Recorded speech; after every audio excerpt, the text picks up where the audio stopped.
किसी ने मुझे कमेंट किया था कि हाउ टू अवॉइड डिस्ट्रैक्शन। पहले ये बात तो समझ लो कि डिस्ट्रैक्शन जैसी कोई चीज़ नहीं होती। You are just attracted to the something which is less important in your life, which is non productive. अब तुम्हारा ध्यान काम में या फिर पढ़ाई में होना चाहिए, लेकिन अब तुम्हारा ध्यान कहाँ पर है? रील्स, इंस्टाग्राम, व्हाट्सएप, फेसबुक, दोस्त, इन सब चीज़ों में तुम्हारा ध्यान अटका हुआ है। अब तुम इन डिस्ट्रैक्शन को छोड़ना चाहते हो, लेकिन यहाँ पर मज़े की बात तो ये है कि हमारे माइंड की साइकोलॉजी कुछ ऐसी है कि जिस चीज़ को तुम छोड़ना चाहोगे वही तुम्हारा माइंड करना चाहेगा। अगर इसे बंदर के बारे में सोचने के लिए मना करो तो ये बंदर के बारे में पहले सोचेगा। तो इसलिए इन डिस्ट्रैक्शन को जितना तुम छोड़ने की कोशिश करोगे उतनी ही ये डिस्ट्रैक्शंस मजबूत होगी।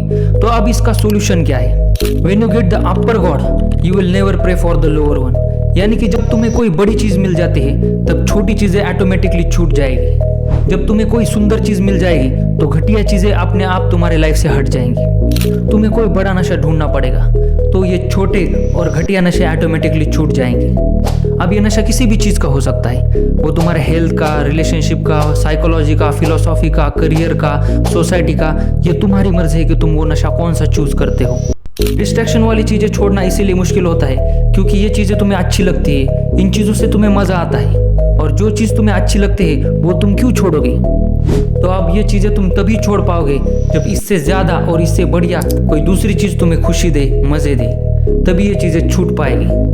अगर तुम्हें पीछे का पैर उठाना है तो तुम्हें आगे का पैर कहीं पर जमाना पड़ेगा, वरना 101% तुम गिर जाओगे। ये लिख के लेना।